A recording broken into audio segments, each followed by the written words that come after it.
Ministério Marcos da Silva, marcosdasilva.org. Mais detalhes no final desta gravação.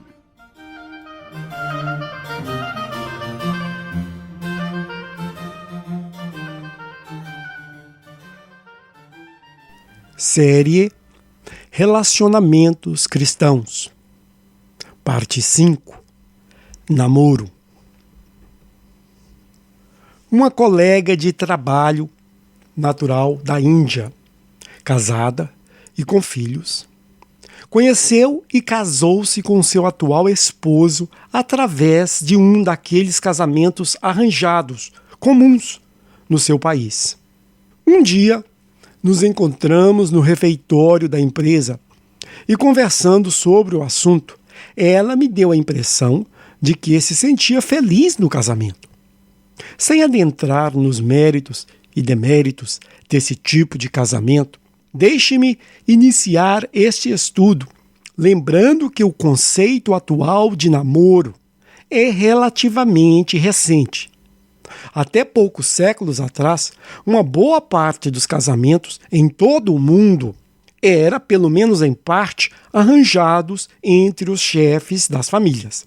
Também relacionado a namoro, até os anos 70 e 80, a maior parte dos namoros, principalmente no meio cristão, ocorria de uma forma transparente, na sala da casa, com poucas oportunidades para a intimidade física.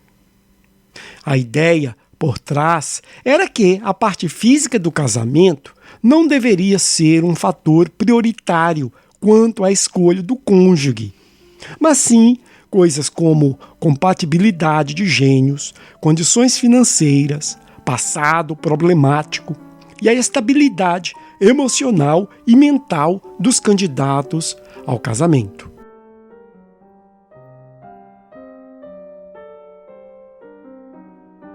O tipo de namoro moderno é algo recente dentro do cristianismo.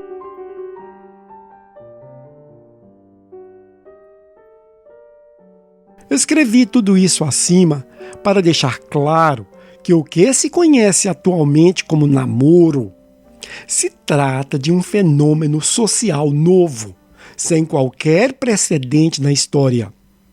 Certamente, nada do que ocorre nos namoros modernos ocorria nos tempos bíblicos. Uma verdade que coloca os cristãos em uma posição delicada, tendo eles que tomar certas decisões contrárias às tendências populares. Verso: E não vos conformeis a este mundo, mas transformai-vos pela renovação da vossa mente. Romanos 12, 2.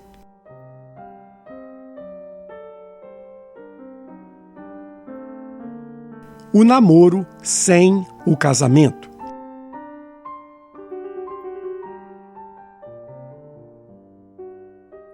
Obviamente, este pequeno estudo se refere ao namoro com o intuito de casamento, e não ao namoro simplesmente pelo prazer da intimidade com o sexo oposto. O cristão que quer namorar sem ter o casamento em mente deve procurar uma outra fonte de instrução que não seja esta série, uma vez que, neste caso, o problema não é tanto de esclarecimento bíblico referente a relacionamentos, mas sim quanto ao que, afinal, significa seguir a Cristo. Em outras palavras, o casal de namorados que imagina ser possível encontrar respaldo bíblico para viver como se fossem casados, mas continuando solteiros, precisa se inteirar quanto ao viver cristão como um todo.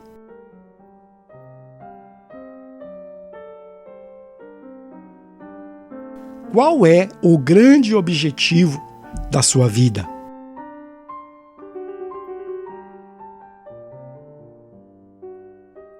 Falando de seguir a Cristo, deixe-me dizer algo que interfere em todas as decisões que o cristão tem que tomar na vida, incluindo o namoro, que é a questão do foco. Colossenses 3:2. Ou seja, qual é o grande objetivo da sua vida?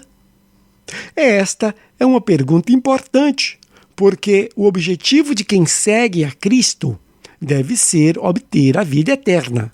João 3,16. Nada na vida do cristão pode atrapalhar este objetivo. E para atingir este alvo, ele precisa estar disposto a abandonar tudo aquilo com o potencial de ser uma distração. E isso foi o que o nosso irmão Paulo quis dizer com as palavras. Verso: quem não é casado, cuida das coisas do Senhor, em como há de agradar ao Senhor. Mas quem é casado, cuida das coisas do mundo, em como há de agradar a sua mulher, e está dividido. 1 Coríntios 7, 32 a 34.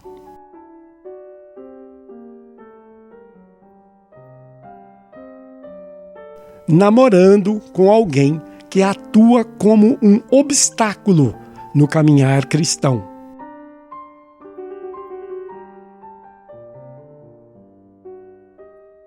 Uma pessoa que já no namoro não contribui para que o cristão agrade ao Senhor, deverá ser imediatamente desconsiderada, pois se isso já ocorre no namoro, certamente não mudará no casamento. Muito pelo contrário, pois, enquanto se namora, existe o interesse em pelo menos aparentar uma santidade.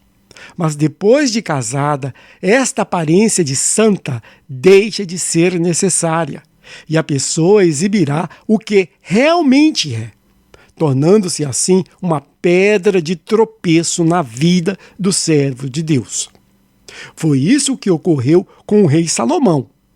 Verso: pois sucedeu que, no tempo da velhice de Salomão, suas mulheres lhe perverteram o coração para seguir outros deuses. E o seu coração já não era perfeito para com o Senhor seu Deus, como fora o de Davi, seu pai. 1 Reis 11, 4.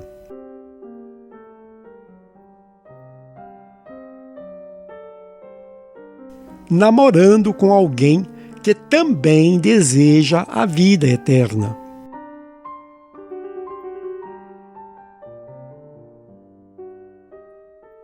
O verdadeiro cristão procura por uma companheira e não por um espinho na carne na sua caminhada rumo ao céu. Em outras palavras, o ser humano que o acompanhará por toda a vida deverá ser um suporte ou uma auxiliar que se pode contar a todo o tempo durante os anos de tribulações que todos nós enfrentamos neste lado da eternidade. Verso: disse mais o Senhor Deus: não é bom que o homem esteja só. Far-lhe-ei uma ajudadora que lhe dê suporte. Gênesis 2, 18. Suporte em tudo, obviamente, mas muito em especial na sua caminhada espiritual. Não preciso mencionar certamente que se espera que a pessoa escolhida também pense da mesma forma e compartilhe do mesmo critério de escolha. Eclesiastes 4, 9 e 10. De tal forma que, no final, ambos serão beneficiados com um casamento onde Jesus é o líder supremo e a eternidade é o objetivo de toda a família.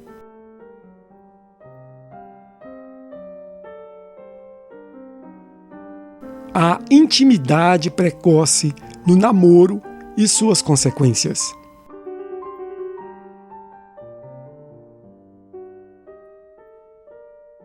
Irmãos, sabemos muito bem que este estudo da série Namoro e também o próximo Casamento possui material para livros, como de fato milhares já existem. Mas o que estou procurando fazer aqui é tocar na essência deste assunto que causa tanta confusão, decepção e sofrimento no meio cristão. Tudo isso ocorre quase sempre porque os cristãos começam a se relacionar de uma forma íntima precipitadamente. Não procuram de fato conhecer a vontade de Deus. Provérbios 3, 5 e 6. E não dão tempo para sequer perceber e avaliar com calma e imparcialidade as qualidades e principalmente os defeitos comuns em qualquer ser humano antes de se envolver em um relacionamento amoroso.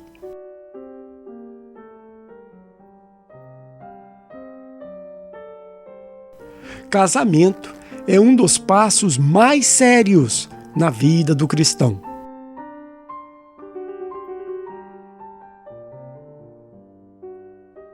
Milhares de cristãos vivem em um mau casamento e dariam tudo para voltarem aos dias de solteiro e assim fazerem uma melhor escolha.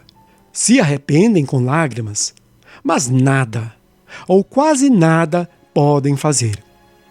Casamento está entre os passos mais sérios que o cristão dá na vida. Foi por isso que o apóstolo Paulo aconselhou que, se possível for, não procures casamento. 1 Coríntios 7, 27. Termino pedindo que vocês, solteiros, entreguem por completo este assunto ao Senhor e procurem descansar nos seus braços, lembrando que, verso, se algum de vós tem falta de sabedoria, peça a Deus, que a todos dá liberalmente e sem nos acusar, e ser-lhe-ás dada. Tiago 1,5. O Senhor nunca recusa entendimento àqueles que verdadeiramente o amam e que estão realmente dispostos a obedecê-lo. Sobre estar disposto a obedecer à vontade de Deus, abordei esse tema no estudo número 4 da série 12 Verdades que precisamos saber sobre a oração, quando ignoramos a resposta. Espero te ver no céu.